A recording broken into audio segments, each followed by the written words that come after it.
Okay, we're getting this thing ready to rock and roll like always. It's just going to be a moment here before I get the podcast going regular. My office is a flippin' nightmare, which is great for me. Not really. Um, as per the usual, I don't see anybody in here right now. But hey, last time I got a guy named Phil who commented on stuff. He believes in aliens. And Phil, if you watch this, I'd love to hear some of your best arguments for what you believe and why, especially in the realm of the unknown and aliens. But that's if you pop in this time. That being said, if you're here to watch the stream, I will be streaming until I finish recording the podcast. And if there's anybody here who wants to talk, hang out, whatever, I will grant you a little bit of time. Otherwise, I'm going to go straight through on the script. Alrighty. I think it's time we get this thing in order. So I got to push my buttons and get things ready to go here.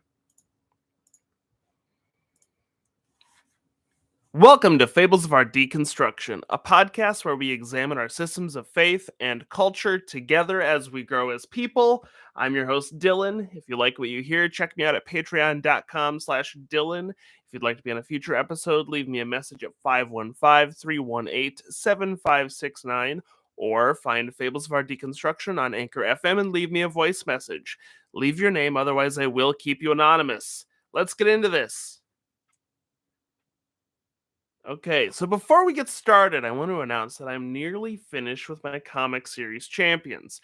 I'll be kickstarting it, a print of all 6 issues pretty soon here, so keep your eyes and ears open for that. I'm going to link below to a spot where you can pick all 4 previous issues if you're interested in that. Also, if you follow my Substack or are my patron, I do have avenues to getting free content. So just poke around or become a patron right now. Join the Brimstone Order. All right. So recently, a listener asked if I had finished any of my series yet.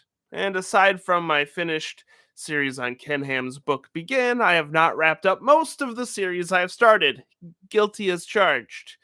It's somewhat intentional because I have so much going on, but also in order to do my best. So I want to lock us into our next deep dive. Next week on Fables, we are diving into Lilith, the first succubus, maybe the first demon. We'll see what we learn. But before we can visit her, I need to share my opinion on demons writ large. I do not believe in demons. Growing up in a somewhat evangelical ELCA Lutheran church, there wasn't there wasn't a load of talk of demons, but there was plenty of pressure that the devil orchestrates evil and puts us off the path of Jesus. As I said in previous episodes on Lucifer, the devil barely appears in the Bible. There's scant room for the lurking red, cloven-hooved fiend from the Renaissance art depictions. Literally, if you sit down with the Bible, you'll be disappointed in the lack of connections between the snake in Genesis and the adversary that appears in Ezekiel, Isaiah, Job, or Luke. It's a sort of fan fiction based on fan fiction that leads us to the ideas that we have from books like The Divine Comedy and Paradise Lost. In my opinion, devils and demons are devices of the church to heighten guilt and keep us in line. However, my experience goes deeper than that. In a religious upbringing, there's a connotation that all supposedly evil acts stem from the devil, and anything anyone can claim as good is an act of God. There was faith based pressure coming from within me and around me that reminded me that I'm constantly fighting with evil, fighting with demons, even if I can't see them. It was a fantasy that built my adolescence in a world of black and white thinking. Even now, I struggle to see the swirls of gray that exist in our morality. I have to slow down and think about things. My relationship to demons didn't end there. As I grew up with the early internet, as I explored the paranormal movements and concepts of other religions, I encountered the ideas of demons too. My ghost hunting friends would be quick to tell you that some of the things they're convinced they might encounter aren't lost loved ones, but demons masquerading as them. The problem Ghost Hunter encounters is twofold. Excuse me. The problem the Ghost Hunter encounters is twofold. First, They lack a rigorous test to verify that anything supernatural has taken place. Next, they struggle to agree on how you know the so called entity is indeed a demon. It's all very muddy. These issues exist with electronic voice phenomena known as EVP, photographs of blurry blobs, supposed interactions with creatures, and even Ouija boards. As the Coast to Coast AM listening spiritualist will tell you, Ouija boards are just the devil in disguise.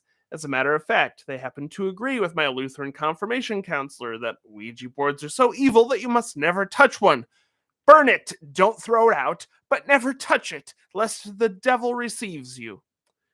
They'll throw around concepts like leaving a door open or that you're making a connection with something vile.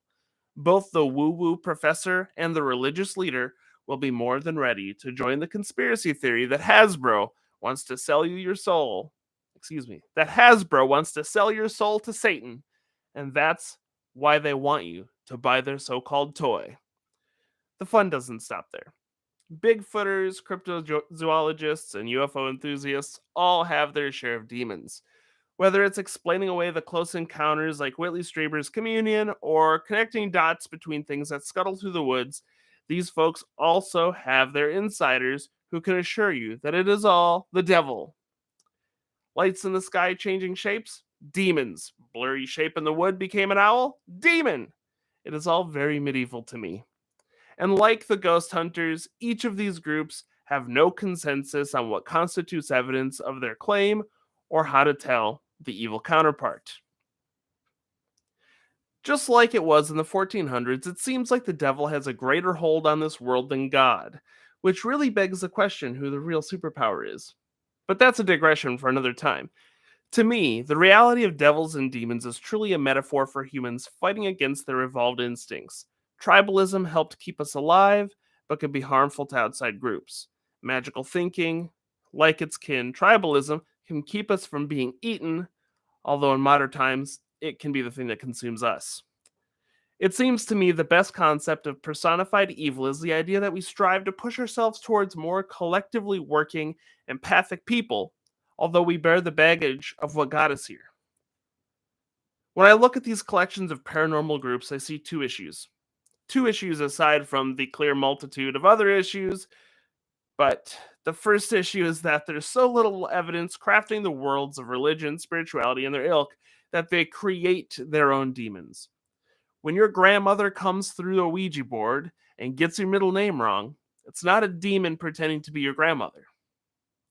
When a creature in the woods morphs into an animal that's not Satan turning into Bigfoot, it is most likely a gap in both human comprehension and hot or cold reading. The thing in the forest was most likely always an owl, and the parts of human perception that put together faces in our minds likely fooled you. It fools us all.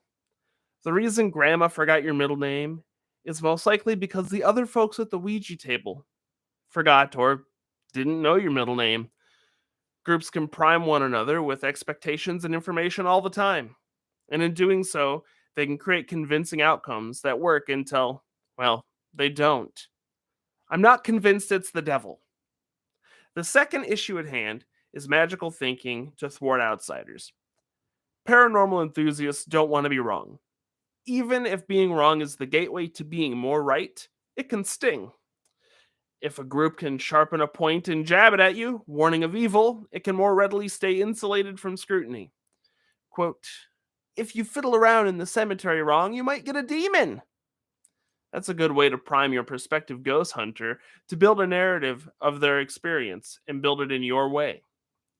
Sure, paranormal enthusiasts aren't likely to be as harmful as churches, but I insist, wherever you're told monsters lie is whatever deserves the most scrutiny. If they can't bring you a demon screaming and kicking out of their magic jars, they don't have one. It has been my growing understanding that wherever someone claims evil to exist lies a grain of truth. In some circumstances, devils and demons hold a power of truth and understanding. And in these instances, like a snake with an apple, I think they're often the real hero of the story. That's why my community is the Brimstone Order, after all. We seek truth, community, and better understanding. So throw up your horns and be yourself.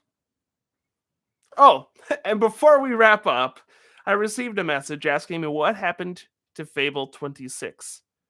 I assure you, there is a Fable 26. I'm not hiding anything from you. Quit Googling the 26 conspiracy. This has been Fables of Our Deconstruction.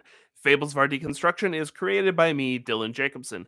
Please like and review Fables wherever you get your podcasts, and join my community, the Brimstone Order, at patreon.com/Dylan.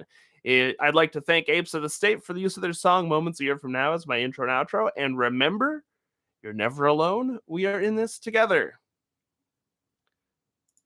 All right, I'm going to pause that there. We'll go quit the recording. Crazy. So that was the most bumbling, stumbling, flurgan that I've ever had. But it was a nice, brief interlude into what we're going to do next time on a deeper dive into Lilith. And do we know anything about demons and succubi? I don't see anybody here in the chat, so I'm going to end the stream. Thanks for showing up if you did. And hey, Phil, if you come back, I'd be very happy to chat about aliens with you.